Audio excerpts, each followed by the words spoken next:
By the time you turn 60, you've walked through enough storms, carried enough burdens, and wiped away enough tears. Your heart deserves peace, not constant noise. Complainers drain you, not because their struggles aren't real, but because they choose to live in negativity instead of seeking solutions. Their energy spreads like wildfire, pulling you down into a pit you don't deserve to sit in.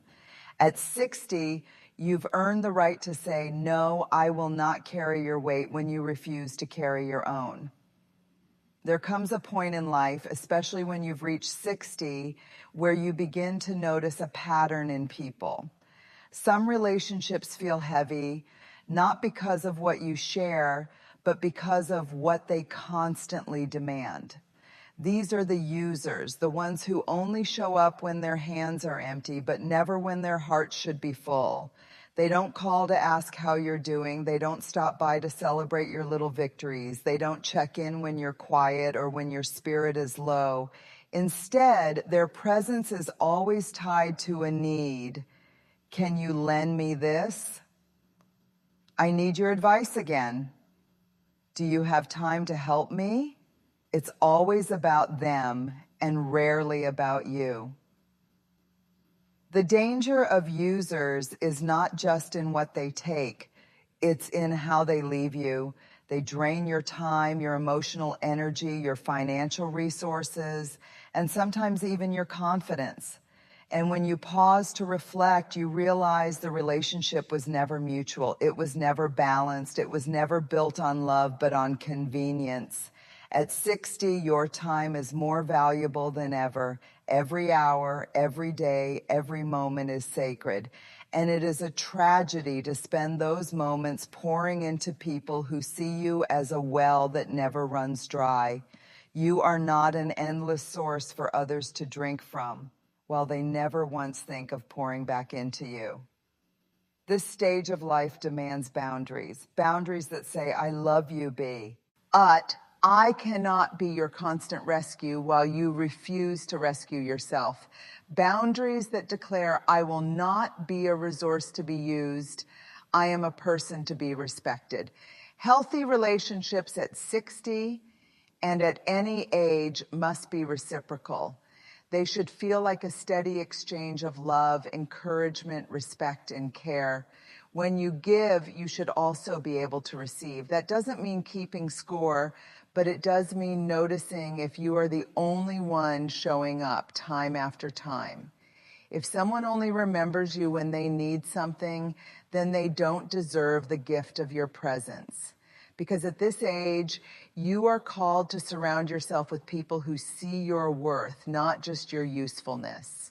By the time you turn 60, you've survived enough battles, endured enough hardships, and gathered enough wisdom to know that peace is precious. And one of the greatest threats to your peace is not always loud chaos or major crises. It's the quiet erosion of your spirit that comes from constantly being around complainers. You know the type. The ones who wake up in the morning and find the one cloud in a blue sky.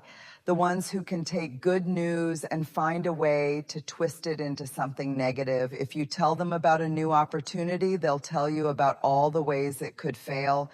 If you share a little joy, they'll remind you of why it won't last. The problem with constant complainers is not that they're struggling. We all struggle. The problem is that they choose to stay in struggle. They marinate in negativity and want to pull others into it with them. And if you spend too much time in their company, you begin to notice something subtle happening. Their voice starts to sound like your inner voice. Their hopelessness begins to weaken your hope. Their heavy spirit makes your own steps feel heavier. At 60, your energy is a treasure you cannot afford to waste.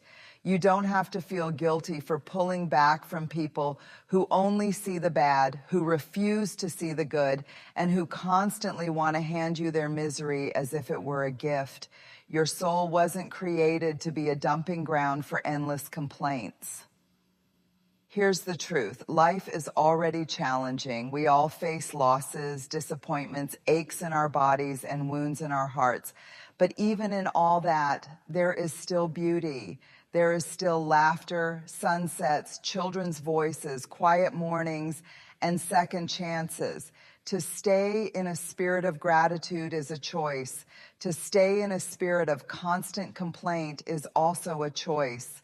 And if someone chooses to always complain, you have the right to choose not to absorb it. Complaining is contagious. Just like joy spreads, so does negativity. And at 60, you cannot afford to let your final chapters be written in bitterness.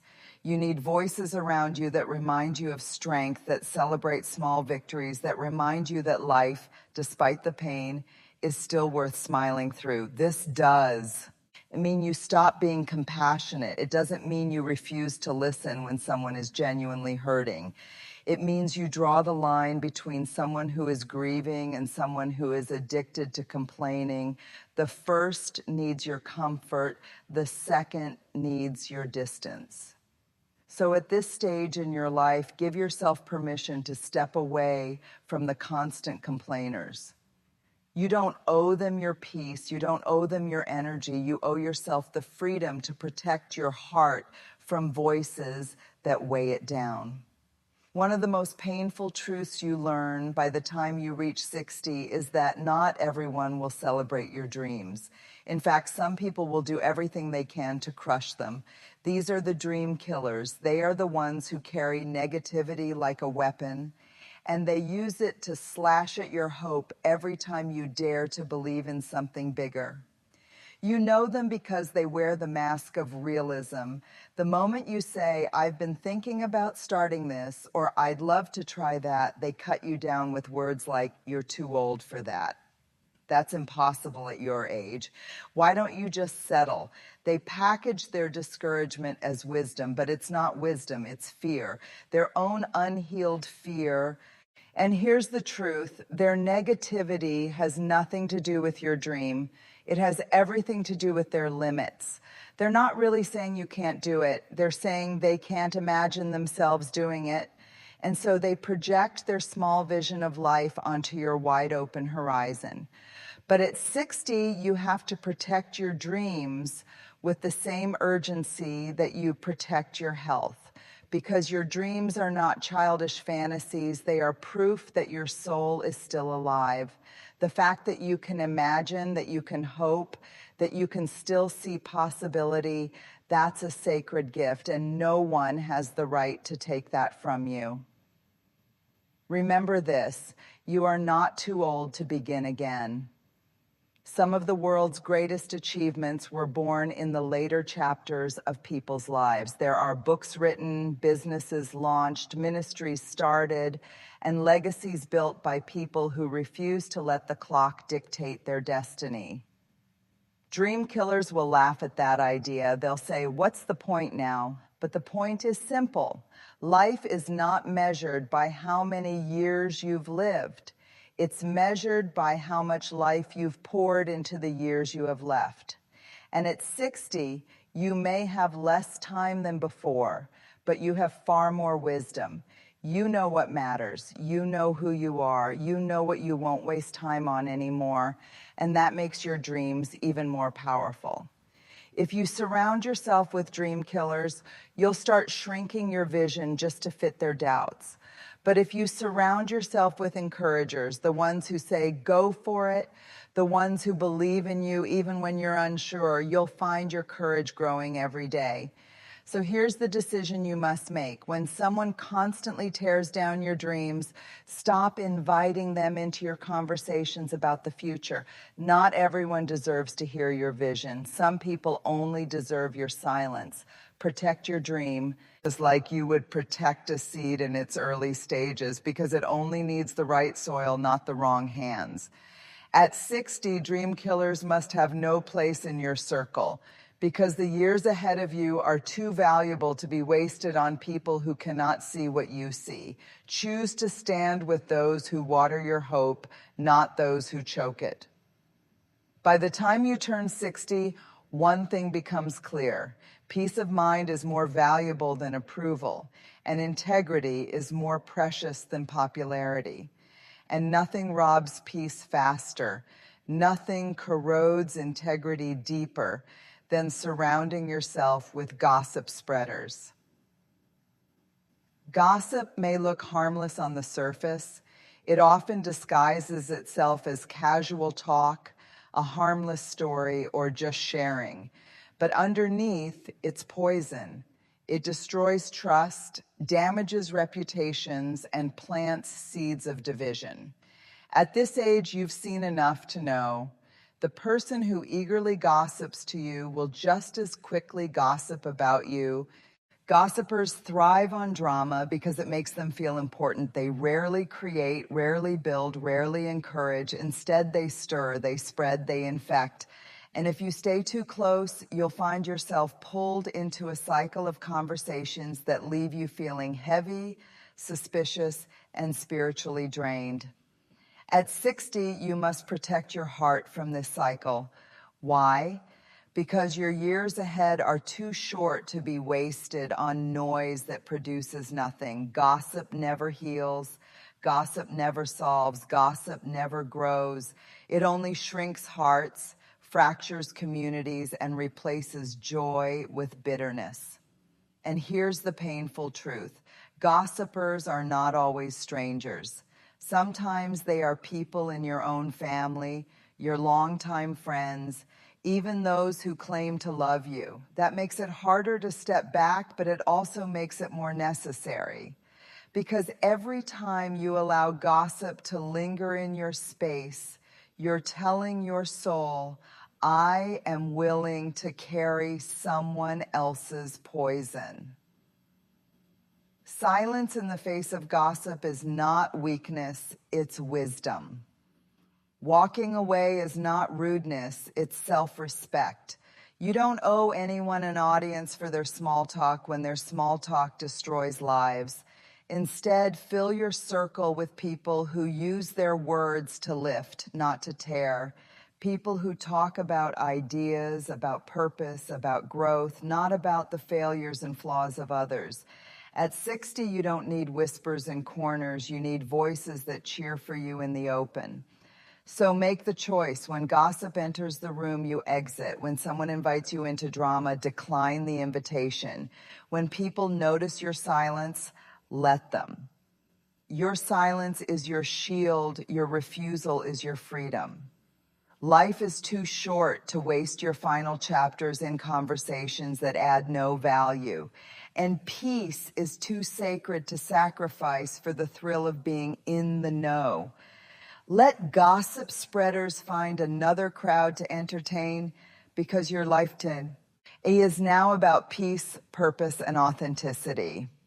At 60, one of the hardest truths you come to accept is that not everyone who smiles at you actually loves you, and not everyone who says, I need you, truly values you.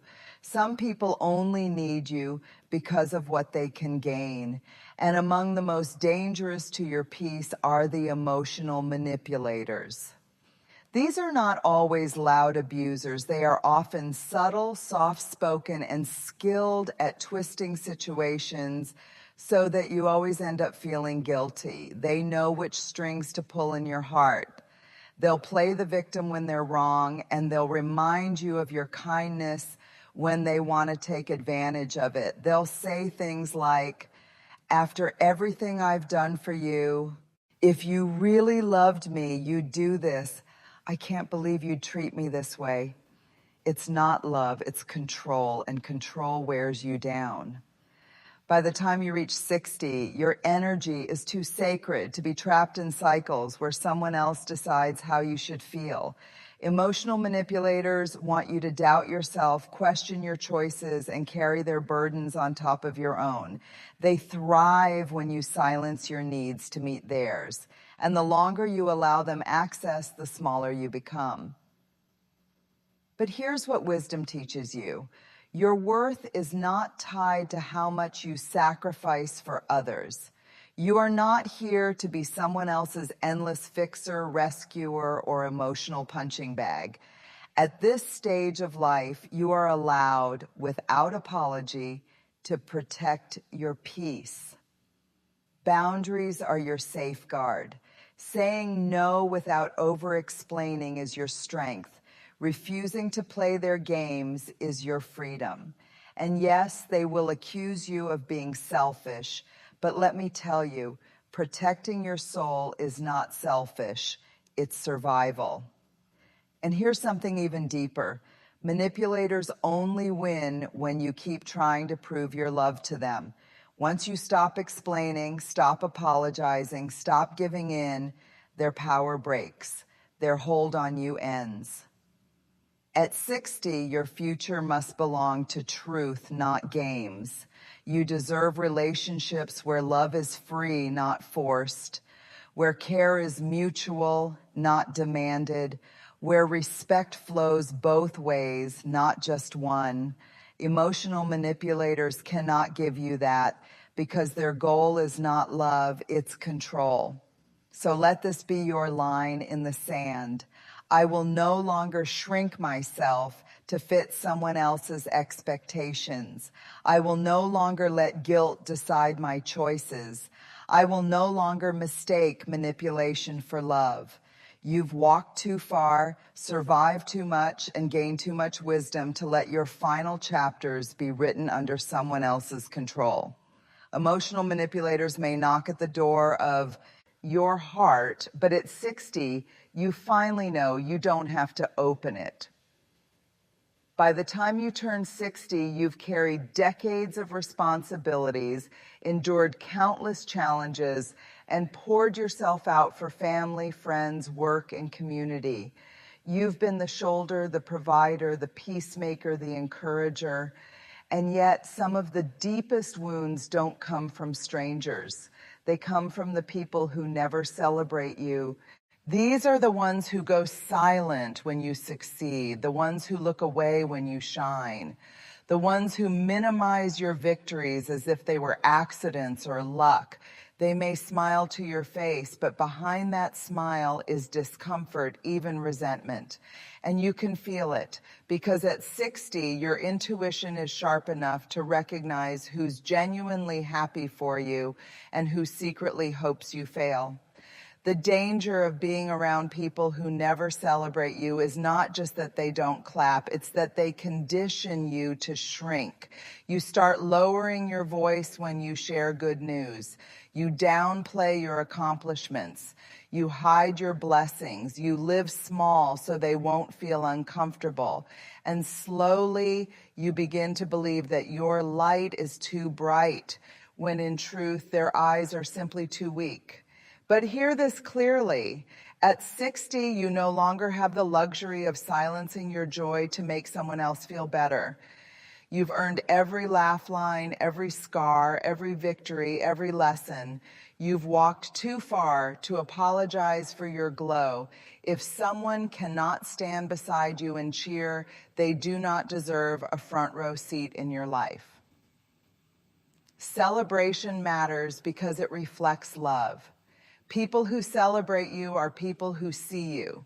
They're the ones who remember your struggles and rejoice when they see you rise.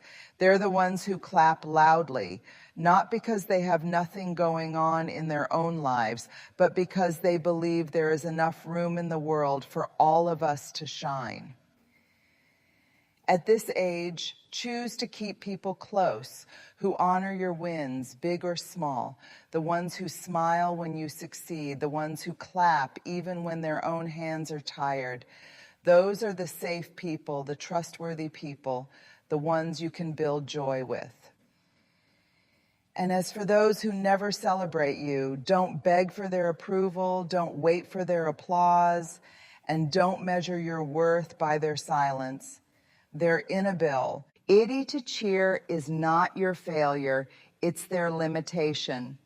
So let this be your standard moving forward. Surround yourself with clapping hands, not folded arms, with warm smiles, not tight lips, with open hearts, not closed spirits, because the years ahead are not about dimming your light to fit in. They're about letting it blaze without apology.